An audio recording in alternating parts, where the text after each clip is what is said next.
नमस्कार, good morning. सुबह के 7:30 बजने वाले हैं। आप देख रहे हैं आज तक। आपके साथ मैं हूं मलिका मल्होत्रा और बुलेटिन में सबसे पहले बात करते हैं केरल की। केरल में बेहिसाब बारिश ने एक बार फिर लोगों को दहशत से भर दिया है।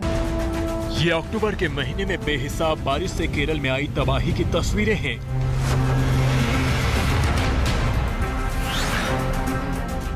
ये मॉनसून के यू टर्न से सड़कों पर आए सैलाब की तस्वीरें हैं।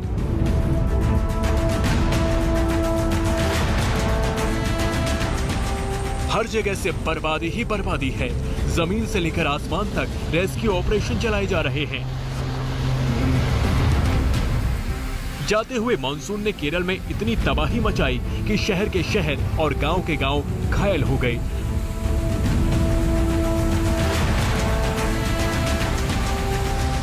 भारी बारिश की वजह से नदियों में आई उफान से मकान पानी में बह गए।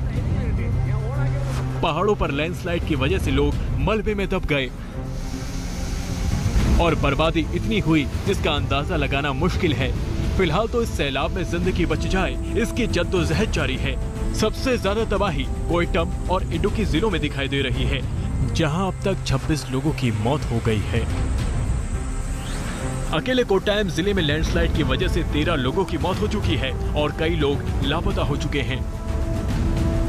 तो केरल में दो जिले सबसे ज्यादा प्रभावित हैं, उनमें से कोट्टायम और इडुक्की, और नदी के इस पार हम कोट्टायम में हैं और यहाँ की तस्वीर आपको दिखाते हैं। इससे अंदाजा लगाया जा सकता है कि पानी का प्रवाह कितना ज्यादा रहा होगा। लगभग 40 से 50 फुट तक पानी का स्तर चला गया था। घर में जो कुछ भी है वो सब इस नदी के प्रवाह का शिकार हो गया। ये बड़े बड़े पेड़ जो दरख्त न जाने कहाँ पर थे वो सब पानी के साथ यहाँ सड़क पर आ चुके हैं। जी हाँ, ये मुख्य सड़क है जो जिलों को शहरों को जोड़ता है। कोट्टायम के लोगों की जिंदगी में जो मनी मालयार नदी अब तक वरदान कही जाती थी, वो पिछले 72 घंटे में भारी बर्बादी की वजह बन गई। भारी बारिश के बाद नदी में उफान इतना तेज था कि रास्ते में आए पक्के मकान भी ताश के पत्तों की तरह टूटकर बह गए। जिनकी किस्मत अच्छी थी उनकी जान किसी तरह बच गई, लेकिन अब भी कई लोग लापता हैं जिनकी तलाश जारी है। अब यहाँ के लोगों की आंखों में भविष्य की चिंता और दिल में दुख और मायूसी साफ साफ देखी जा सकती है। बर्बादी की बारिश के बाद उम्मीदों वाले सपने कैसे पूरे होंगे, इसकी जद्दोजहद चल रही है। और सबसे बड़ी मुश्किल ये है कि पूरे इलाके में बारिश फिर से आ सकती है। कुछ भी घरों में सामान बचा हुआ है, लोग उसे इकट्ठा करने की कोशिश कर रहे हैं, क्योंकि सड़क का ऊंचा इलाका है। अब ये समझा जा सकता है 25 से 30 फीट ऊंचाई का इलाका है, बावजूद उसके पानी यहाँ तक चला गया था। और उसके बाद कितना पानी आया था आपके घर में? 12 फीट तक आया था। आपके घर पे? हम लोग घर पे 12 फीट तक आया था। इसका अंदर से पूरा सामान निकल गया। अभी हम लोग क्लीन कर रहे हैं, कल से क्लीन कर रहा है। अभी 14। आप लोग कहाँ थे उस समय? हम लोग ऊपर गया था, ऊपर नहीं आया, फर्स्ट फ्लोर पे 12 फ्लोर तक आया था। कोट्टायम के इडुक्की जिले में भारी बारिश से बहुत बर्बादी हुई है, लेकिन लैंडस्लाइड की वजह से 4 घरों के लोग लापता बताए जा रहे हैं, जहां अब भी रेस्क्यू ऑपरेशन जारी है। इडुक्की के कंजार इलाके में एक कार पानी के तेज बहाव में बह गई, जिससे कार में मौजूद 2 लोगों की मौत हो गई। ये केरल के पथनामथिट्टा की तस्वीरें हैं, जहां सैकड़ों घर पानी में डूब गए हैं। लोग जान पर खेलकर कुछ सामान बचाने की कोशिश कर रहे थे। बर्बादी की इन तस्वीरों को देखकर आप सैलाब का अंदाजा लगा सकते हैं, जिसके सबूत अब भी आसपास मौजूद हैं।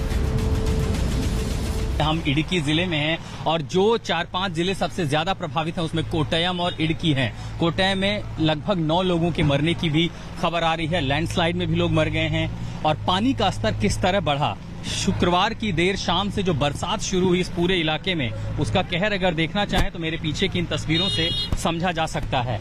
नदी पे ये जो पुल बना हुआ है काफी ऊंचा है, लेकिन इस पुल के ऊपर जो बड़ा मलबा है, इतने सारे पेड़ जो बड़े बड़े जड़ों के साथ यहाँ पर आके अटक गए हैं, इनसे अंदाजा लगाया जा सकता है कि पानी का प्रवाह कितना तेज होगा और जल स्तर कितना ऊंचा रहा होगा, जिसके चलते न सिर्फ सड़क बर्बाद हुई, पुल का ये हिस्सा क्षतिग्रस्त हुआ, बल्कि जो ब्रिज है, मुख्य सड़क है जो एक गांव को दूसरे गांव से जोड़ती है, उस पर सारा मलबा चला आया। केरल में बर्बादी का ये सिलसिला अभी थमने वाला नहीं है, क्योंकि 12 जिलों में अब भी भारी बारिश का अलर्ट है। इसमें खास तौर पर कोट्टायम, इडुक्की, एर्नाकुलम, पथनामथिट्टा और त्रिशूर के लिए बारिश का रेड अलर्ट जारी किया गया है। इसकी सबसे बड़ी वजह ये है कि अरब सागर के ऊपर कम दबाव का एक सिस्टम बना हुआ है, जिसकी वजह से केरल सहित दक्षिण भारत के राज्यों में भारी बारिश की संभावना है। इसलिए लोगों से अपील है कि घर से बाहर न निकलें और अगले 72 घंटे तक बहुत संभल कर रहें। आशुतोष मिश्रा, आज तक। तो केरल में अब तक 26 लोगों की मौत हो चुकी है और स्थिति चिंताजनक बनी हुई है।